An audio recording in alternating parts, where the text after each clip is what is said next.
بسم الله الرحمن الرحيم الحمد لله رب العالمين والصلاة والسلام على سيد الأنبياء والمرسلين وعلى آله وأصحابه أجمعين اللهم صل على سيدنا محمد وعلى آل سيدنا محمد كما صليت على إبراهيم وعلى آل إبراهيم إنك حميد مجيد اللهم ألهمنا مراشد أمورنا وأعذنا من شرور أنفسنا. These are the chapters of Tahara. From the beginning it was mentioned that in the issue of being pure, there is that group that had a chance to meet with the selected purest of the creation of Almighty Allah. It became their nature and tabiyat to look for purity. Then there was the second, which was the nasib of the people of knowledge, that although they were not given the chance to see Jannah, but through the barakah of knowledge, it was as though they had seen Jannah. Majority of Sahaba radiallahu anhum were not those that had kashf or were introduced to the next world. But when they would speak, it would be that the amount of yaqeen I have on the words of Rasulullah sallallahu alaihi wasallam is much more than I have on my own senses. So had I seen Jannah, my yaqeen would not increase more after what I had heard. It was a very high level of their knowledge, level of ilm. It was known as ilm-e-yaqeen, that their knowledge itself was conviction. For many in the world it will be that a day will come where you will see it, and that will be your yaqeen now. But before that you heard about it. For Sahaba radiallahu anhum, their ilm was yaqeeni. That after hearing it from Nabi sallallahu alaihi wasallam, it was the ultimate truth. They would say that if I now see it, my yaqeen in it will not increase in the least bit. Very high. And ilm has so many levels, darajat. But one to grab in at least wherever we can, that the level of the people of ilm is after reading from Rasulullah sallallahu alaihi wasallam so many ahadith, this conviction settles in the heart that purity is not just a thing of adab, and it is not just something nice, but it is a mustaqil ibadah.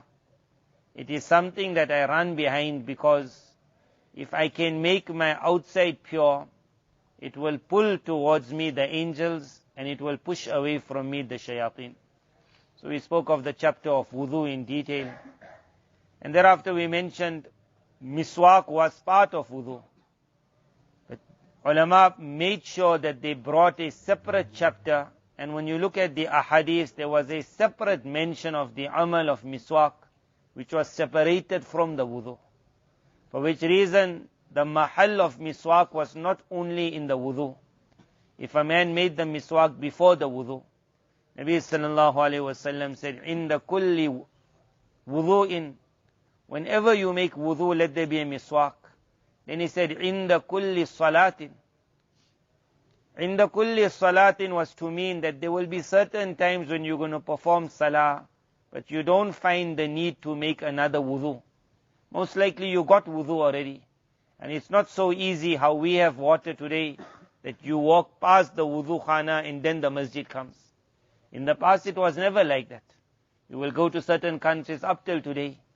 When you will say, I need to make wudu, then the person says, okay, just go around the corner there. By the time you get around the corner, you will miss the whole salah. It was not that the tap, especially the toilet was one major issue. We reached one time a country, we never knew where the toilets were. So we asked, to know who we asked, but in the ending we found out that it seemed he was the imam of the masjid or the muazzin of the masjid, whatever it was. So he saw us as foreign, and when you see someone foreign, you immediately think money. Whereas sometimes those people in those countries got more money than us, because our rand value is hardly anything. But maybe they heard English, so they thought of the Englishman. So they thought maybe euro, pound. So immediately that man said, istinja, wudu, don't worry, I'll make a plan. So we were right by the wudu khana, right by the toilet, but maybe he felt that for the Englishman this toilet is not munasib. So one long chakkar he took us. He took us out of the place of wudu, and he took us to his room. He took us to his room, like so much of ikram he makes. Took us to his room and said, make wuzu here, make wuzu here. We were so happy like. But it wasn't the easiest place to make wuzu also, nothing better than the other place. It was just, this is his wuzu khana. And then we made wuzu, and after we made wuzu, he said, bakshish. That pay for the wuzu now. Now we're wondering, what you mean, like, what is bakshish? So he made that whole chakkar. So in the ending it means, I made you make wuzu, nice wuzu, so give something. So whatever we had, we gave. He wasn't too happy. And then we went to the masjid, then we saw I can't remember, he was the muazzin or the imam, I think, same thing it is. He was the person. So then I was happy, at least our money went in the muazzin's hands. But it wasn't easy to make wuzu. So at that time, now imagine before that era, when there was hardly water. So every time you were not going to make wudu. But then the hadith said, but don't forget the miswak. That before that salah now, at least make your miswak. That miswak just needed little water or even your own saliva to make it wet. So even if you had no water to make it wet, you got your own water. And then you just made it little wet and you just did the amal. How well you will manage to clean your teeth with that miswak. But it was that amal to show, oh Allah, I am looking for purity to whatever level I can get it. I am looking for purity to whatever level I can get. Once a person takes that step, then Almighty Allah from His side, He gives that levels of purity which we can't get, which we call inner levels of purity. That pride starts going away, that lust starts going away. Before that, he just could not say, no, I need to press that button. I don't want to go back on YouTube, but never mind, last day today. And again he goes. I don't want to message that girl, this is the last time I'm going to message, but, and then he messages one more. But when he starts working for outer purity, which is something that's nice, the body itself likes it. Which body doesn't like itar? Which body doesn't like to have a mouth that smells nicely? Something that the outside likes, but it is beloved to Almighty Allah. These are those things that pull. It is the magnus of tariq-e khair. It opens up the doors. Nabi sallallahu alayhi wasallam mentioned, Abdullah bin Umar radiyallahu anhu narrates, that Nabi sallallahu alayhi wasallam once said, Urani fil manam, that in a dream I saw myself atasawwaku bisiwakin, that in the dream I was making miswak. Then two people came in front of me. One was bigger, akbaru min al-akhar. Bigger can either mean in size, it could mean in age, it could mean in status, it could mean in knowledge. What a word was used, bigger. That in some aspect he was bigger than the other. فَنَاوَلْتُ السِّوَاكَ الْأَصْغَرَ مِنْهُمَا. Perhaps the smaller one, as they were walking, he was slightly more in front. Or for whatever reason, Nabi sallallahu alaihi wasallam in the dream put his hand forward to the smaller one. So normally it will be either, most likely because the smaller one was closer. Ulama explain that other narrations show that if there's someone on your right hand side, then even if he's smaller, he got the right. The narration, we have done it. When Nabi sallallahu alaihi wasallam said, you are on my right, but these people are elder, can I give my water over to them? Abdullah bin Abbas radiyallahu anhu was on the right. He said, no, your barakah is on water, I want it. Nabi sallallahu alaihi wasallam gave it to him. So they say if the person is on the right, he got the first haqq. But these were two people that were coming from in front. And most likely the younger one was more in front. Nabi sallallahu alaihi wasallam was going to put it in his hand. فَقِيلَ لِي, it was said to me, meaning this was wahi, a command came, kabbir. Kabbir here means give it over to the one who's bigger. He is the one more deserving. فَدَفَعْتُهُ إِلَى الْأَكْبَرِ مِنْهُمَا, I placed it in his hand. Normally under this here, ulama explain that we learn the adab from here. That when you have two people in front, then the one who is elder or the one who is more senior, he is the more deserving of something first. So if you're going to make salam and two people come in front, you try to pick up who's elder. He got the haqq of salam first. Yes, if someone is on your right, he got the first. So they give a lot of explanations, so many messages, lessons can be taken. From the lessons, the one lesson that we can take from here is that in the dream, Nabi sallallahu alaihi wasallam was told to give it to the bigger one. Two came, and the word akbar has many meanings. Bigger in age, bigger in ilm, that is also called more senior in knowledge, more senior in piety, whatever it was, when he was told in the dream, remember a dream of a Nabi is wahi. When he was told in the dream, put the miswak in the hand of the bigger one, and Nabi SAW thereafter put it in the hand of the bigger one, there was an indication that everyone in this ummah will not be blessed with the sunnah of miswak, which Nabi SAW himself said, had I not feared difficulty on my ummah, I would have made it on all. لَأَمَرْتُهُمْ بِالسِّوَاكِ. It would have been an armed command for all. But it was understood that this amal of miswak, for whatever reason, everyone will not be able to grab it. In the dream, however, he was shown that the miswak you will hand over to the bigger of the ummah. Bigger of the ummah will mean which class? It will mean the people, when you have two groups and you say these are the seniors. When the ummah is looked at and you speak of senior, you never ever look at age, you look at ilm. You say these are the akabir, they are the seniors, let them speak. We say these are the people of knowledge, I mean what we call the ulama, the ahle salah, the people of piety. In the dream it was shown that this amal of miswak will be handed over to the seniors of the ummah. If a person is blessed with the tawfiq to get that miswak, then he must feel so happy about it. And this must spur him on also. That miswak in your pocket is a dalil that you were the one given in the dream. It was put in your hands. That makes that man grab it now. That I don't want to now miss that miswak. Because then it pushes me into the asghar of the ummah. That are you of the younger of the ummah or you are the elder? Everyone says, I want to be from the seniors. So to become from the senior is not everyone's haqq. But when you got the miswak, it's like a dalil, you are also from the senior. This is a tashjih for the people. Look for that miswak. Find that miswak. Go out of your way to keep that miswak. And every time you grab that miswak, think of that Mubarak dream, that it was handed over to Al-Akbar. May Allah Tabarak Ta'ala make us all from the seniors of this ummah, through the amal of miswak. Nabi Sallallahu Alaihi Wasallam then explaining that how much of emphasis was put. As we mentioned, it was not an armed command for all, but it was put in the hands of the seniors. So Allah's Nabi Sallallahu Alaihi Wasallam made mention, when explaining how much of emphasis Jibreel alayhi salam put on Nabi Sallallahu Alaihi Wasallam. And then Nabi Sallallahu Alaihi Wasallam is going to put that emphasis on his close Sahaba. Again, he never gave an armed command for all, but for the people who are the seniors. From the whole world, the most senior was Rasulullah Sallallahu Alaihi Wasallam. He says that, Ma ja'ani Jibreel alayhi salam qattu. Jibreel alayhi salatu was salam never ever came to me. Illa amarani bis siwak. Except that he would order me to make miswak. لَقَدْ خَشِيتُ أَنْ أُحْفِيَ مُقَدَّمَ فِيَّ.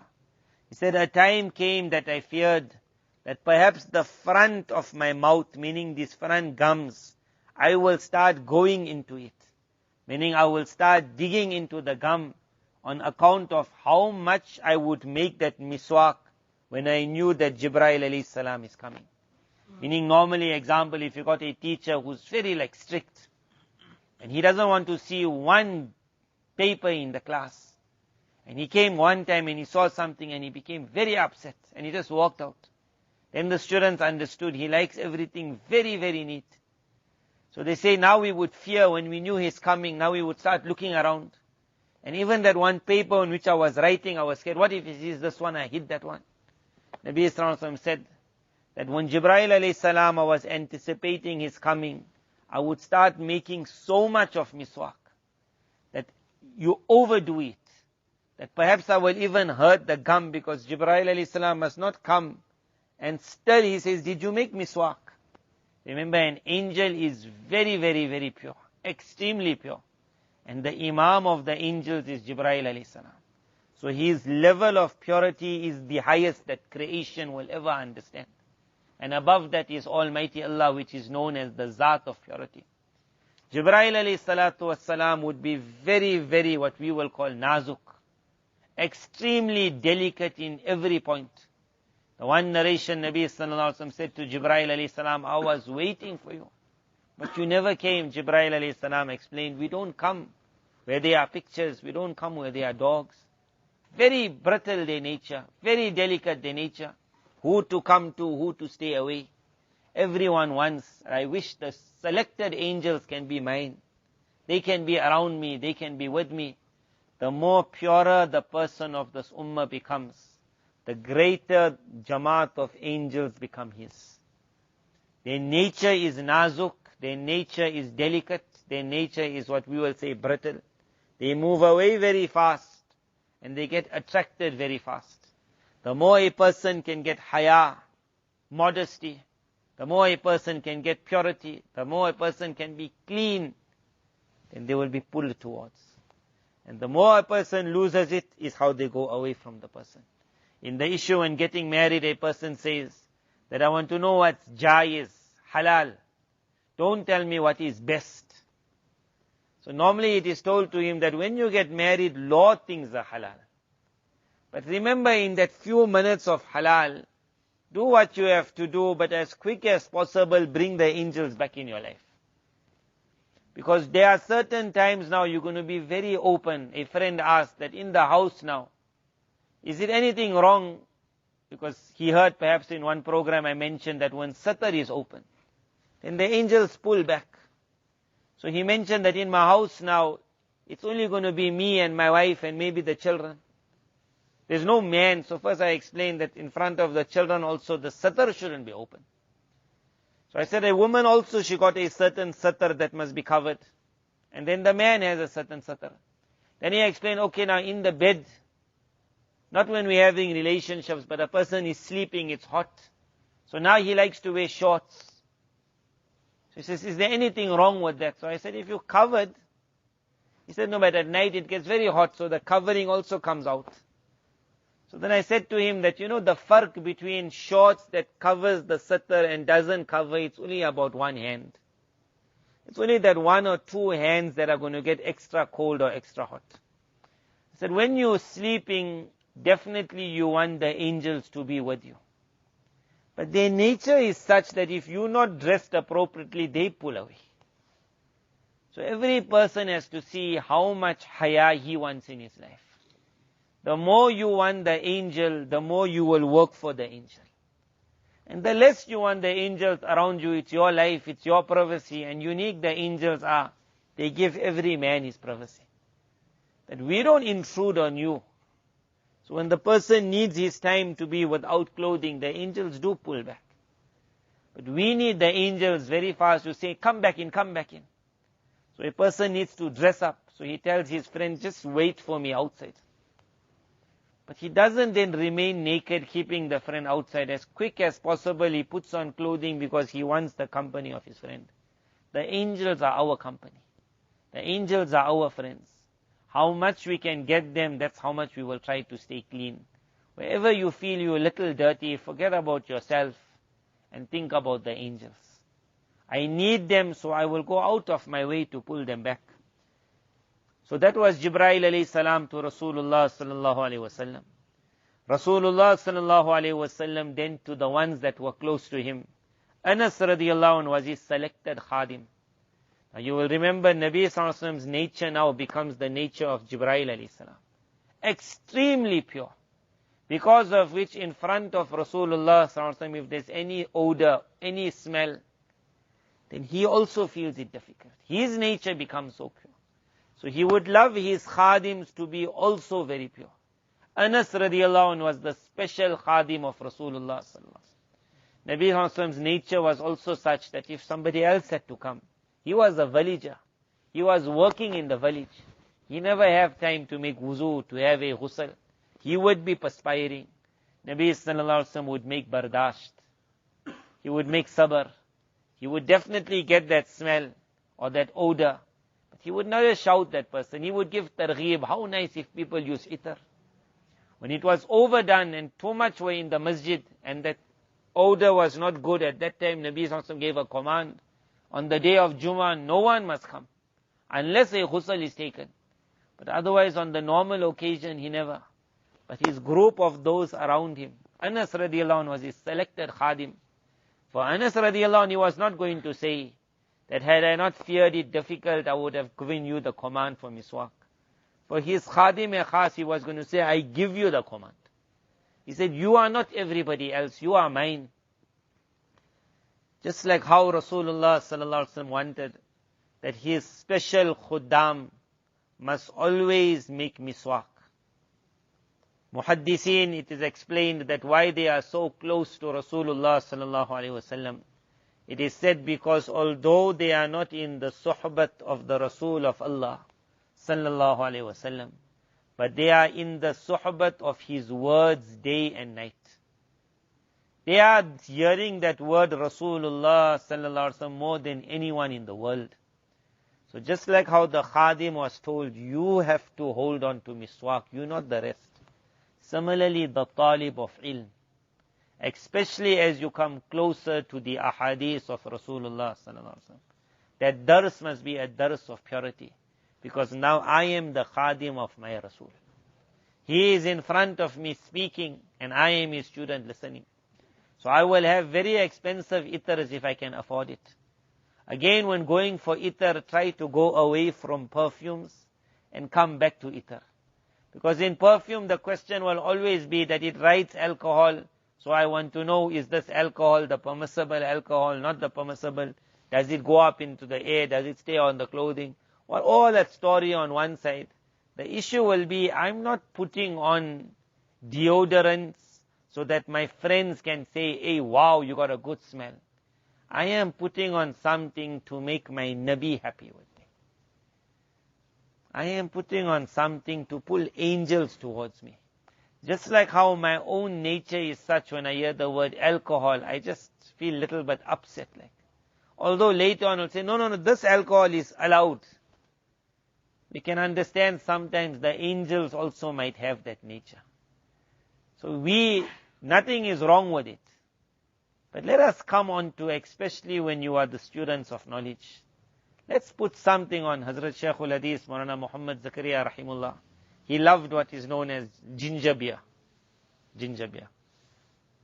He had a unique, so people who loved Hazrat Shaykh, they knew Hazrat Shaykh loves ginger beer. So whenever they would come, they would buy ginger beer. You don't get it there. It was like a thing of Africa, maybe South Africa, I don't know where else. So when people are going, special taqaza was made, take ginger beer with. So one day on a dastarkhan, one of his khuddam said, Hazrat, you know what this thing is called? So Hazrat Shaykh said, no, what? He said, beer. So he said, what's that? He said, khamar, khamar. Hazrat Shaykh said, beer. After that, Hazrat Shaykh could not drink that thing. After that, he just could not. Other khuddam was so upset, how you could go spoil the ginger beer. They told him this word beer. From that day, he could not see it after that, because even though this is not beer, 100%, but their nature was such. Hazrat Hakim Sahib, when he came to South Africa, they put sausages in front of him. Sausages. So Hazrat Hakim Sahib, one sentence he said, is ajeeb shakal ka gosht. He said, ye kya hai? He had not seen that shape. So Hazrat Hakim Sahib's mind went to something, and he said, take it away from me. He was not going to bother, is it tasty or not tasty? Now finish now. That why they made it a butcher man in that shape? They couldn't choose some nice shape for it. They said, Ajeeb shakal ka. Finished. So when we know the angels are not going to ask us what alcohol, what percentage, what's the masala, can I ask Sanha? That word alcohol itself, just like how it makes my nature upset. Again, nothing wrong if the masala is it's allowed. Whatever the masala has to be regarding it. But while you are looking for the angels, same will come to the issue of when you're cleaning your teeth. We're not cleaning now our tooth here in this issue for the dentist. So the dentist might say to you, make sure you brush your teeth twice a day, morning and night. Make sure you use this Colgate. That's a different issue. That got to do with your dental hygiene. You don't want your tooth to become rotten, so he says use this whitener and use this here. So that issue, you look at the ingredients, you look at what the smell is. We're not speaking of that. We are speaking about now we want to do something on the tooth which brings the angels to us. That angel won't come looking to you and say, do you use close-up or do you use Colgate or what you use. That angel, for whatever reason, he likes the smell of miswak. The angel's nature, he likes that. So there is nothing wrong with using other methods of purifying agents. That will make you pure. There's nothing wrong with it, as long as it's not something that pushes someone's nature away or something that got a harmful ingredient in it. We are discussing that levels of purity. Because remember, wuzu is one tariqah. But if a person says, I want to wash, there's 100 ways of washing. But every way of washing doesn't get what wuzu gets. Similarly, every brush doesn't get what the miswak gets. And every deodorant will not get what itar will get. So as a person of ilm, we will try to go out of our way to accommodate for the angels. That what makes you happy. And that we will try and do. Nabi Sallallahu Alaihi Wasallam said to his khadim, you my khadim, here you would not be had I not feared difficulty. He said, لَقَدْ أَكْثَرْتُ عَلَيْكُمْ فِي السِّوَاكِ. Like how he said, whenever Jibreel alayhi salam came to me, he told me, you made miswak. Nabi Sallallahu Alaihi Wasallam said to Anas radiallahu anh, indeed, أَكْثَرْتُ, one meaning means, with great emphasis, I have put so much of emphasis upon you with the miswak, don't forget it. Or the other will mean like the ustad will tell the student that I know I'm acting hard. Every time you come, I got a problem. Like every time. That make me maaf. My nature is like that. That I just need you to be like this. So he said to Anas radiallahu anh, لَقَدْ أَكْثَرْتُ عَلَيْكَ. Indeed, I have made like lot of ta'qeed on you. You might feel it like every time I'm going, Allah's Nabi saying, Anas, you made miswak. He said, أَكْثَرْتُ عَلَيْكَ. But the nature of Nabi was now that it wanted that level of purity. That your mouth must be extremely clean. There must be that lovely odor. Because his nature was, the angels loved it, Almighty Allah loved it. So much the miswak was going to do. Nabi sallallahu alayhi wasallam then spoke of the fadilat, which we all know. تَفْضُلُ الصَّلَاةِ الَّتِي يُسْتَاكُ لَهَا. That salah for which miswak was made, it will be given a virtue over that salah for which no miswak was made. سَبْعِينَ ضِعْفًا. 70 ضِعْفًا means by 70. 70 means that you will never understand how far that salah will go with which miswak was made. And the final hadith of the chapter is, and this shows what is the shauq of a student when he hears something. The Sahabi radiallahu anh, how he implemented it was what level he went to make sure I don't miss it. The amal itself was not going to become a sunnah for the world, ulama will explain, but it was the shauq of the Sahabi. Zayd bin Khalid al-Juhani radiallahu anh is the Sahabi. He says, I heard Rasulullah sallallahu alaihi wasallam saying this, that had it not been difficult for my ummah, I would have ordered them to make miswak inda kulli salatin. So normally what is one level of a student is like how the madrasa will say that had we not feared it will be difficult for the students, we would not have given off even on a Friday. So the one group of students will come and say, hey, the way he said it, we'll go and tell the madrasa, no, don't worry, even Friday we will study. But normally we don't have that. We'll have the order, you say, lucky. So the hadith never meant this, that because I'm feeling it difficult for you, don't do it. It meant I don't want to make it a command. These wordings supposed to make you understand how important. So for him, that's what's more than enough. That Allah's Nabi Sallallahu Alaihi Wasallam wanted to make it compulsory. In fear, he never. Why must I now not make it upon myself compulsory? Now the question comes, but what if I forget? فَكَانَ زَيْدُ بْنُ خَالِدْ يَشْهَدُ الصَّلَوَاتِ فِي الْمَسْجِدِ.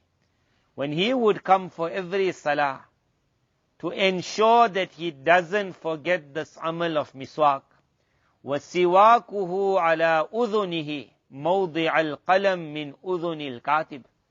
He says normally like a person who was a scribe, Nabi sallallahu alaihi wasallam would just say, where's the scribe?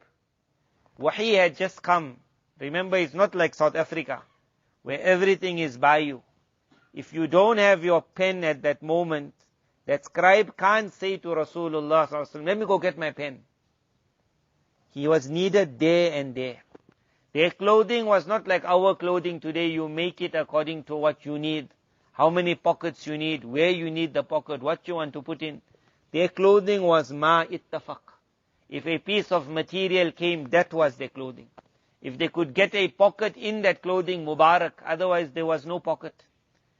Now to make sure that the miswak amal was not forgotten, how the katib would keep his, we call it pen, for them it was like that reed with which they would use to write. The katib who knew at any time Nabi Sallallahu Alaihi Wasallam could call me would keep it on his ear. So nowadays you don't have to keep it on your ear. Some students when they read this, then they also start putting it for 1-2 days on the ear. So ulama have written this takalluf in this thing. It's not easy on the ear.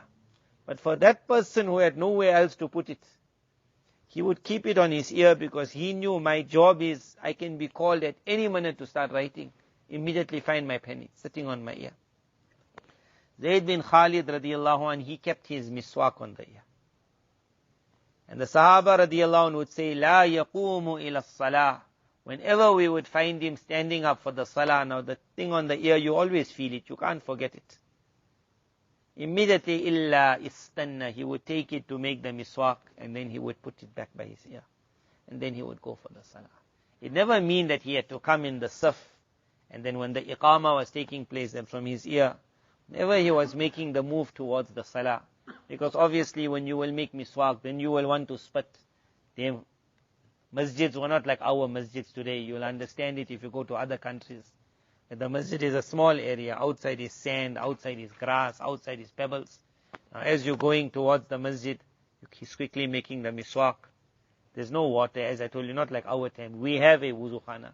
So for us the best will be you'll go to the wuzu khana and you will wet it with water because that's the cleanest. That saliva is the alternative. You will wet it with water, you will make miswak there. Or when you're leaving the boarding, when you're leaving the classrooms, there you will put some water. And while you're walking all the way, you'll be making miswak, you'll land up by the wuzu khana, and then you will spit it out, clean your mouth. Best will be to make a fresh wuzu and come in the masjid. He kept it here so that he never ever forgets the amal. In today's time, either a person, and you will see Allah has blessed those people, many a person who went in Jamaat, it became their nature that they could not leave miswak after that. I remember one of the akabir of, most likely it was Nizamuddin, once he came at a very senior age, I just forgot the name. So he was a mutawassil, a khalifa of Hazrat Moulana Masihullah rahimullah, most likely if I'm not mistaken, and a very senior khalifa.